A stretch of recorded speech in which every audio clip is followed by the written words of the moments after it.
Morning, Daily Huddlers. Today is Friday, and I typically start us off with a joke, but today I ran across one of my favorite quotes by the late great writer and a genius in the world of comparative mythology and comparative religion. His name was Joseph Campbell. I'm sure Rex Sikes is familiar, and I'd like to share one of my favorite quotes that he wrote, and it is this: I don't believe people are looking for the meaning of life as much as they are looking for the experience of being alive. Roll that tape, Lizette.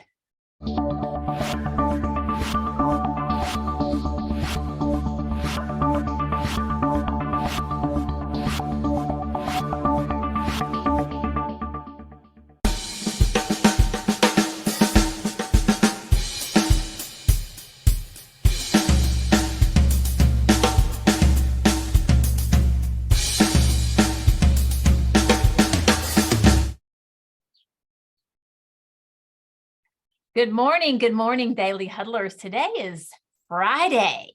It's the day that's bad for your health, right? Friday. Now you got a little joke. But right now, we are going to get us warmed up, get us in place. Usually you see Sorrel and Giovanni on Fridays, but they are away with a client, and I am the stand-in host, where on Fridays we talk everything leadership. We have a fantastic guest today. He is a master of the brain, so you know that's right up my alley. But before I introduce our guest and our question of the day, I see some friendly faces, so we're going to start with some friendly, familiar questions. And Robin Stern, you know I'm coming at you, brother.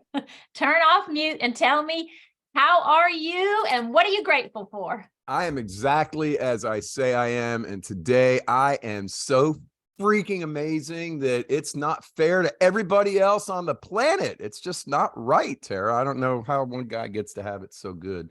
And that's what I'm grateful for. It's just that I know that in my head, my chemicals are balanced, my spirit is tight, and I know who I am and who I belong to, so I can feel that way. And that's what I'm grateful for. And we feel that right back from you. Thank you so much, Robin.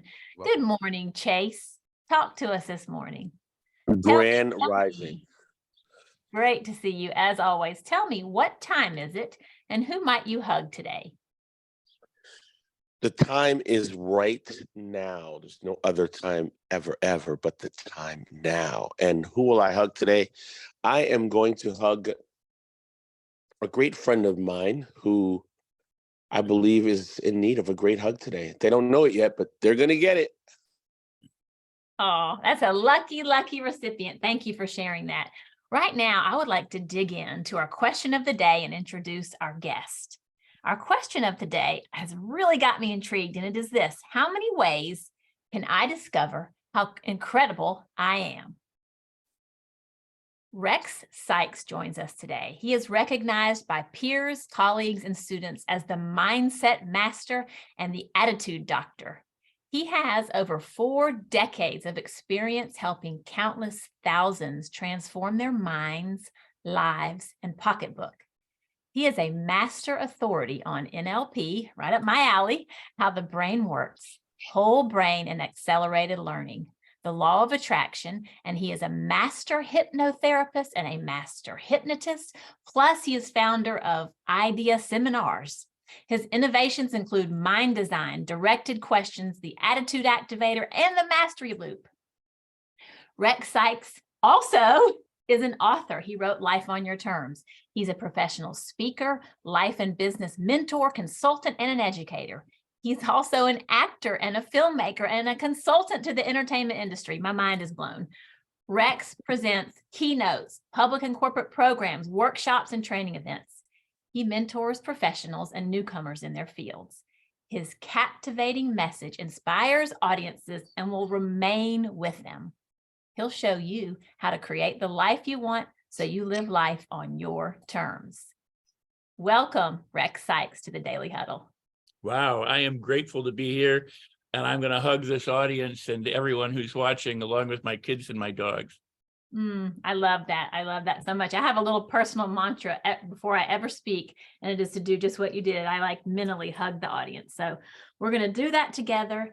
And before we talk about your work today, it sounds so inspiring. I just can't even imagine being that inspired on a daily basis, but there's got to be a backstory. And I really would love to start there. Tell us a little bit about the impetus to your work today.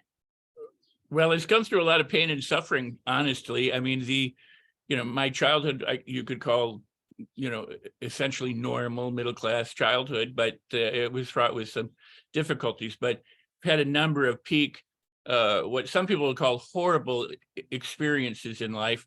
And I write about one in my book, Life on Your Terms, which was kind of the impetus for how I got involved in wanting to share my message with people.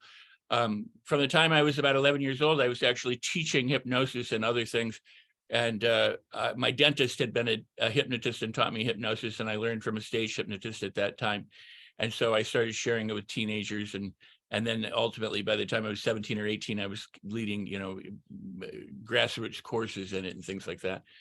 But through what I consider opportunity, which other people might consider tragedy, I developed the idea of asking questions. I created directed questions out of a situation where I locked myself in my apartment for 6 weeks because of what was going on, and said, I'm not going to get out of here. I'm not going to leave my easy chair until I can figure out, how to approach the world confidently and get my life back.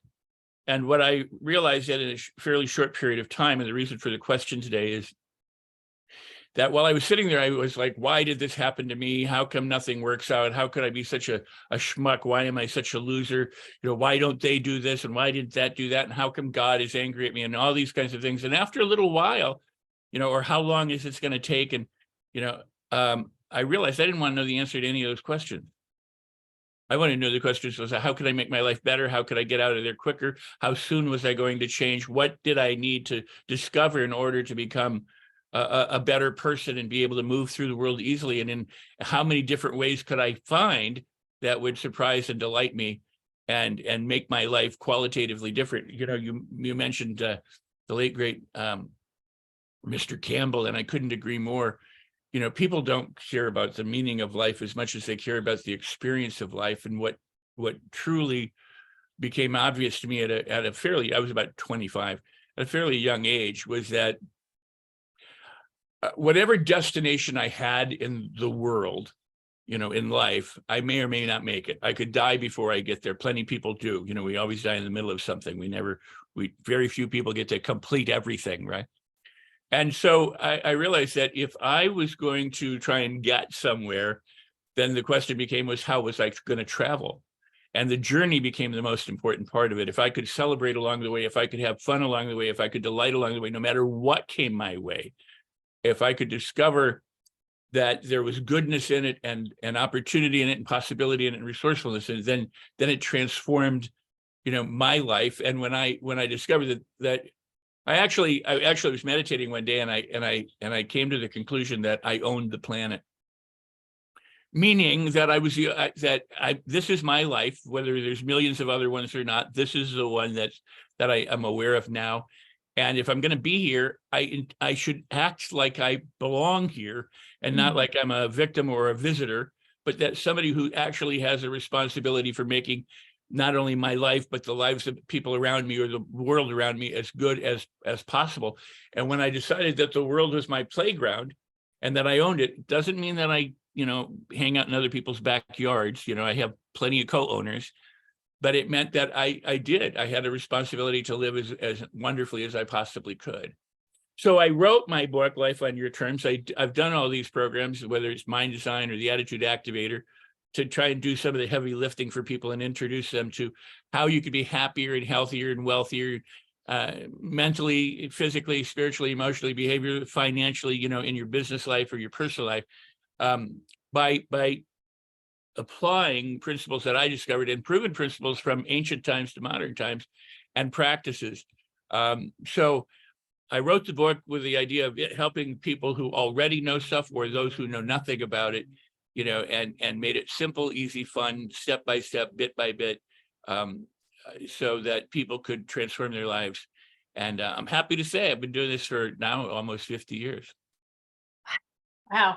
I'm curious, as you tell this a little bit about this journey, before we go more into your work today, you said that all of a sudden something changed and you realized you wanted to own the planet? Was there an event? Were you just sick of feeling no, victimized? I mean, what was the strife before that pivot? Well, the event, you know, I write briefly about in the book, because it's not so much about the event, it's about the aftermath. The event, I was injured in a skydiving accident and prescribed a fatal combination of pills by a doctor. Should have killed me, or at least left me in a coma, and I medically survived that. And but when I came out, I had lost my girlfriend, my career, everything. My friends had abandoned me. I mean, it was truly because when I was on these medications, I had no idea what I was doing. I wasn't violent, but I was just as if I had suddenly become crazy. So when after I discovered what the issue was, when they figured out that it was the pills and that I needed to be somehow treated now psychiatrically or psychologically, you know, or medically, which I refused.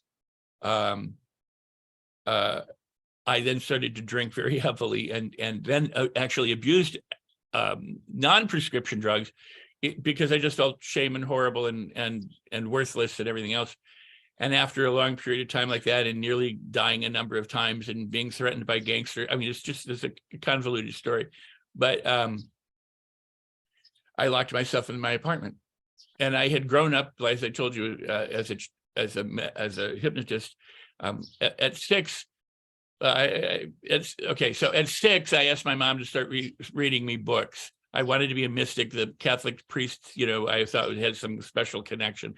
So we had different books like Napoleon Hill's books and the Bhagavad Gita and Khalil Gibran and different things. And so I just asked her to start reading. So I grew up with that philosophy and with meditation and then hypnosis. And so when this crisis happened, I went back to say, I need to meditate. I need to do the hypnosis. And I locked myself in my apartment. Oh, that makes it really come clear to me, because it felt like, and I wasn't even really referring to the accident. I just wondered, like, what in your mind made you decide to change? But it sounds like that spirituality and meditation, which you say are key to your work today, right, they were instilled in you at a young age. Yeah. And what changed for me was that I realized that I was in a place and I wanted to get to another place, and I didn't know how at the time. And I sat in this chair and I would affirm and I would visualize, and every time I would say I am something, I would feel horrible, and I would feel that, and I was blaming myself and blaming the world, when I discovered I didn't want to know any of that. That wasn't important. What was it that I could do to discover how to live life successfully? And you know, because at first it was like, how do I get the girlfriend back? How do I get my career back? How do I get my friends back? How do I do this, that? You know, and so often when we ask ourselves questions, we're looking for answers. And here's the thing that nobody tells you that I've been telling people for now almost 50 years. You don't want an answer. It doesn't matter what the answer is, because most answers are bogus anyway. They apply for whatever. You want a behavioral change. You want an emotional change. You want your feelings to change. It's what Campbell said. You don't care about the meaning of life. You don't want the answer to life. You want the experience of life. And that's what directed questions in the Attitude Activator and Mind Design are all about, is how do you have the experience of success and happiness and joy and fulfillment and comfort and fun, and make the best of your time, whether it's work time or leisure time. And the problem that so many people face today is people think in terms of self-improvement. We've got lots of thought leaders out there who we've been conditioned to think that you have to work hard to get things in order to be something else, be happy, be successful, be important, be financially secure. That if you work hard, you sacrifice, you struggle, and you put all that on, then at some point in your life, you get to rest on the work that you've done and the struggles that you've had, and you get to if you survive it. If you survive it, well, that's just it. You might die along the way. And then what we know now is that currently, the powers that be have leveled that playing field. People no longer have retirements. They no longer have job security. They're changing things all the time. So you never know what's going to happen. So and sadly, the thought leaders of so many thought leaders today, self-improvement gurus, teach that very same thing. Work really hard on yourself, struggle, sacrifice, do all these things, take massive action and all that kind of stuff. Do these things so you can have these things, the boat, the yacht, the house, the security, whatever it is, so that you can be, again, successful, happy, fulfilled, loving, kind, or generous. And it's really the other way around. It is be happy, fulfilled, successful. Then you will do what's right. You'll take the right actions intuitively. Your brain, your mind, the universe, whatever you want to call it, will inform you and guide you and lead you if you're sensitive to it, so that you can have what it is that you want. So the journey becomes the most relevant part of it. The experience becomes all of it, not the answers, but the experience. So what I wanted to do was, again, to connect myself, because when I didn't feel like I was having a good experience and I desperately wanted it, it always remained elusive. Mm-hmm. But the moment that I started to say, how can I find out what's already good about me? How can I discover the many different ways in which I'm able to do things that I didn't know I could do? I mean, it was this epiphany I had sitting in this chair. And it was 6 weeks or somewhat longer, but I mean, I got up and I went to the bathroom and I went and got food and stuff. But I mean, I actually locked myself in the apartment and sat in this chair and just reflected and reflected and reflected. Whatever it is that you're in, and not be emotionally tied to it. Somebody needs to mute themselves. I think it might be Cece. Sorry about that, Rex. No. I mean, this is it. Something just happened. It wasn't good or bad. It just was. Now we can decide, well, that was unwanted or that was fine. I mean, and this is what people do with everything in their life. Things happen, before people came along, there were earthquakes, there were lightning strikes, there were forest fires, animals lived, animals died, and then people came along. And at one time we were pretty much nomadic and naked and all that kind of stuff. We didn't really have a language. We could grunt and point eventually. And we developed, a thinking cortex, thinking cap, so that we could communicate, better, and we could clothe ourselves and build huts. And then we finally migrated together and became communities, small bands, and then tribes, and then whatever. So then a tornado came through, and it was a bad thing because it took out the huts, it took out the spears, it took out the food, it took out the animals, or whatever. A fire happened, that was now a bad thing. And so we started to judge things as not good. They simply are. Mm-hmm. And what the work of, so many people like Viktor Frankl demonstrated is it doesn't matter your circumstances. If your mindset is right, if your heart is right, you can weather anything, you can get through anything, but you have to be it first. You have to align with your inner possibilities, your inner resources, and your inner advantages and opportunities in order to notice them around you. Because if you're looking for stuff on the outside, you're missing most of the stuff on the outside. This lights up my soul, and I'm so glad that we're going down this path. I have thought so many times about what you're saying and about how we experience the journey. And there are some things in my life, and I bet every single person listening who maybe somebody else will think, I would be ashamed of that. And I listen to you and I think this, and I've told myself this for a long time: I will not be ashamed of the circumstances of my life. I will be proud of how I respond to them. And that speaks to the experience. We can't control really what's going to happen tomorrow, but we can control this experience. And this really kind of takes us into something you mentioned yesterday that I wanted to dive into. When I asked you about what sets you apart, because some of what you share sounds like, okay, it's one of the many thought leaders, but then you really, really defined yourself. And one of the things that you talked about that I have never heard anyone say is that the negativity bias is a myth. Talk to us about that. No, I mean, it goes back to what I just was saying. Our brain is designed to keep us alive and to survive. It's a prime directive of our brain. And the other part of our brain is to keep us thriving so that we replicate and we further the species. So our brain works on its purpose is to keep us alive and keep us thriving, but with the law of least energy or the law of conservation. In other words, it doesn't overdo things. It doesn't need to do drama things. It does it with a very simple wiring process so that things become habits, and those habits can then guide us. They have their own momentum after a while. We don't have to consciously think about the process we went through when we learned it, meaning whether you learn to use a spoon or to clean yourself or to read and write, all of that, or drive a car, or whatever it is you've learned to do, there's a learning curve and a struggle process to it. But once it's there, it's then automatic and reliable. Like riding a bike, you can not ride for years, but get back on, and you might be wobbly at first, but you can do it because the brain has learned how to do it. So the brain learns all these things. and it looks for danger. And here's the thing that people don't, and thought leaders, people don't understand. The very fact that it looks for danger, it has a mechanism, your RAS and built into it, you know, the reticular activating, but it looks for one, matches, and it looks for things that are important, and it looks for things that are out of the ordinary, those things that might come along to kill you, you know, if you were living in the jungle. Right? Sure. That's a gift. That's an incredible gift. It's looking out for things that are dangerous to us so we can avert them, so we can survive and we can continue to thrive.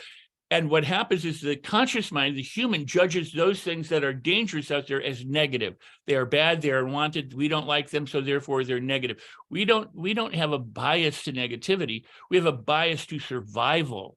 Okay. And that's what people miss. It is easy to be more negative than positive in our culture because we've been conditioned by the powers that be. But that little baby that's born in isn't a negative baby.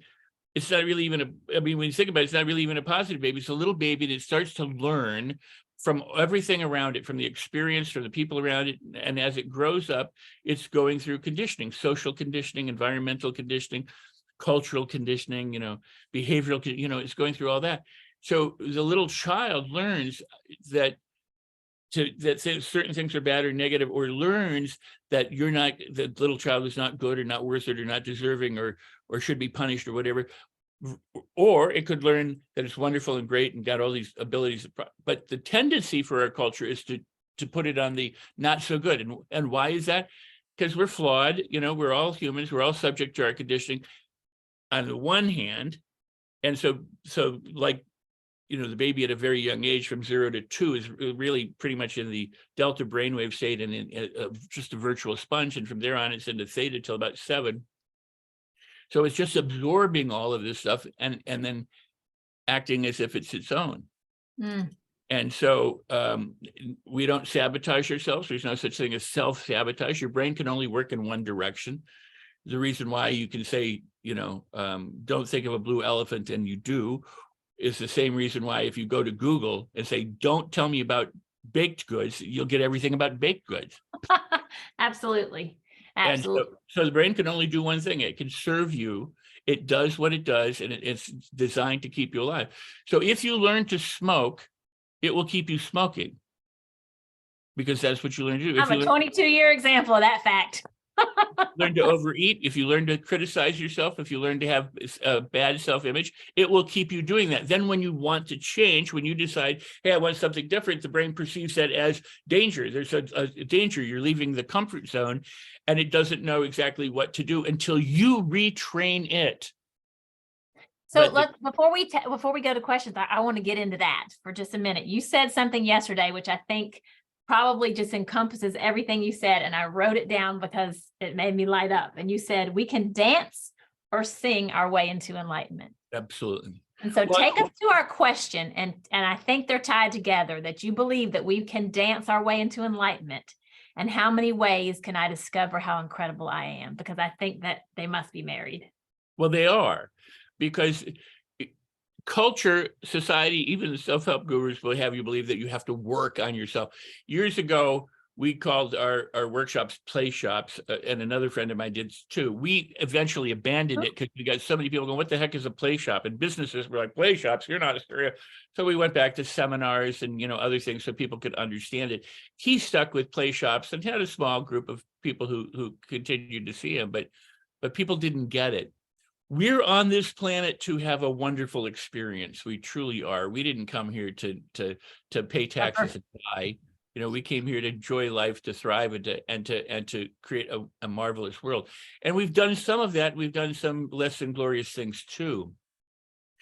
But the society and a lot of thought leaders want you to believe that you have to really desperately work hard in order to make things happen. You don't. You can. You certainly can. Okay. But you can also dance and sing your way into it. When you let go, when you release, when you are free of the things that are binding you, if you can dance without worrying about how the moves are and whether you're in the rhythm and whether the music is right, if you just let go and you become the dance, all of that energy is free to do whatever it is, to express itself in whatever way it expresses. And that's why when people just truly loosen up, their body moves the way the energy moves, and they are so free, they're liberated.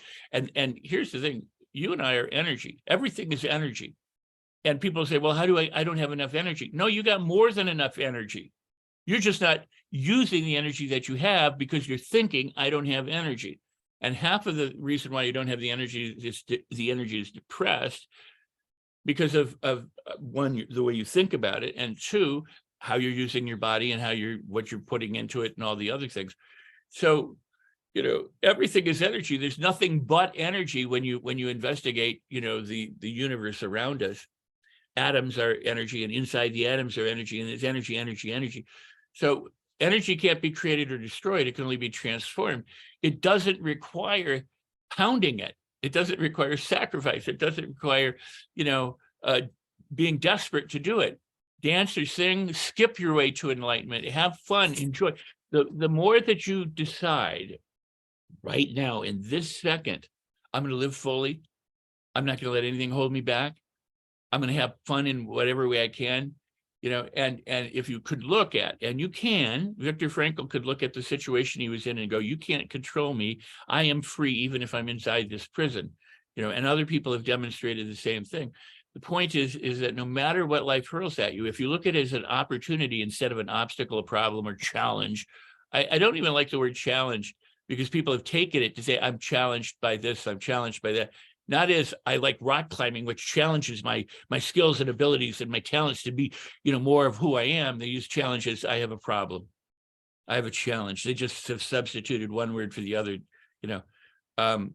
If you punch yourself in the face, it doesn't matter what you call it. You just keep punching yourself in the face, And this is what people do constantly, because we're told by our society, in all of our conditioning, that we're not enough, that life is hard, it's cruel, and it's bad. Well, so here's the thing.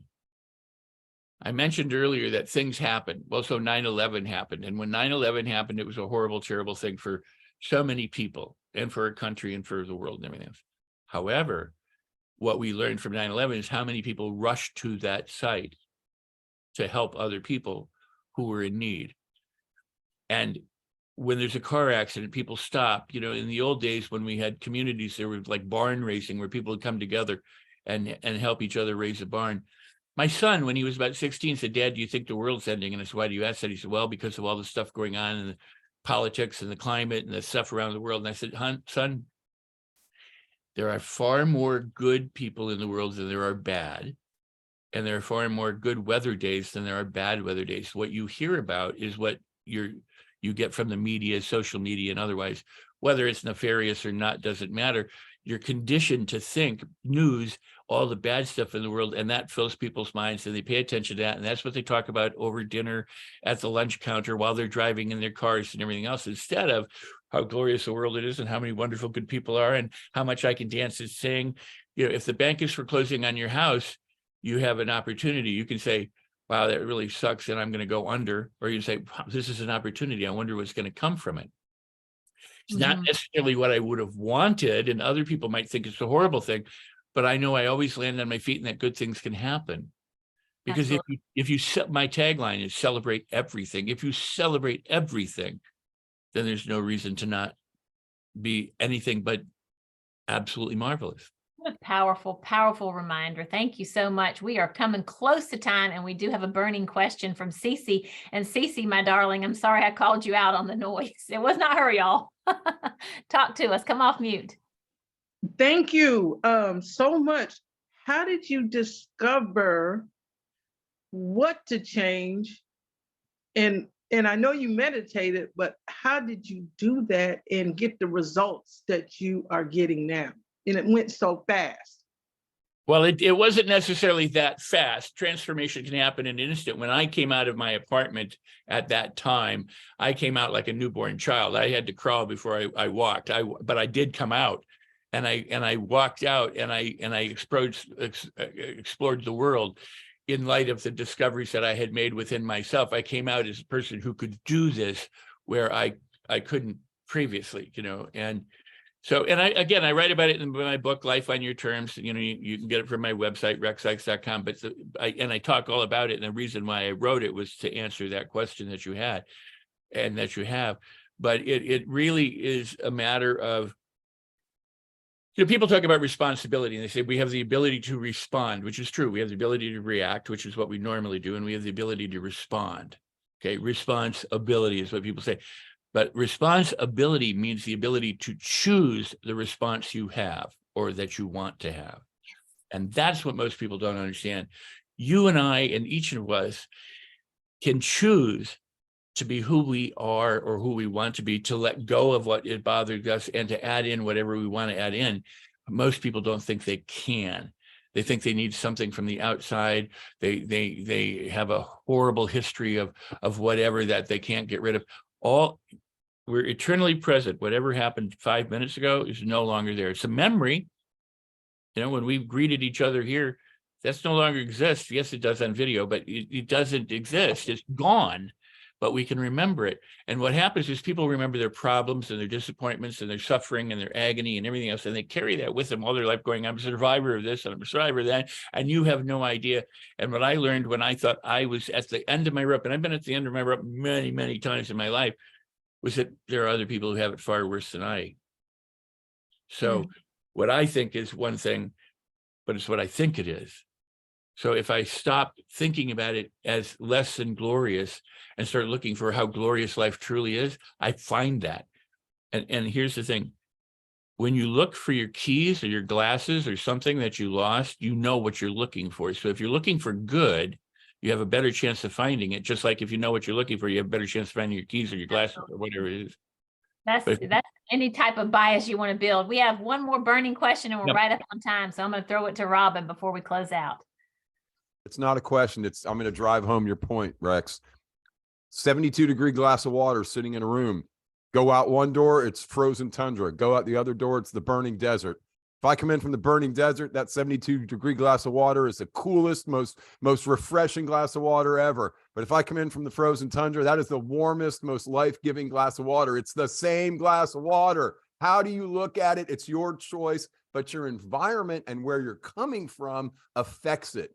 But you get to decide, is this water going to save me or is this water going to hurt me? It's all up to you, but it's the same glass of water no matter what it is. So Rex, thanks. I'm really intrigued. I really like talking to you. I want to get with you and have a conversation offline. Oh, that's beautiful. And anytime, and I'm available through rexsikes.com. And if people want to get the book, they can get that there. Or Attitude Activator I do the heavy lifting for you. I really recommend that.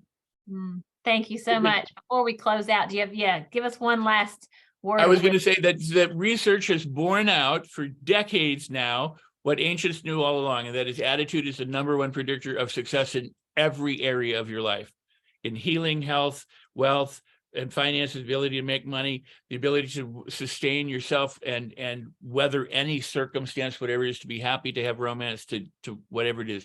Attitude is the #1 predictor. You want to have an attitude that serves you, and you can, because at one time you did. You just lost it somewhere along the way. So get it back.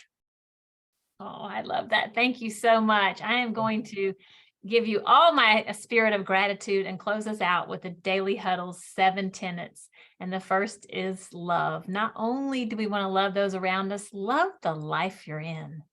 Love it, lap it up, and laugh. Laugh out loud. Let your head go back and just cackle and let those endorphins flow. And give.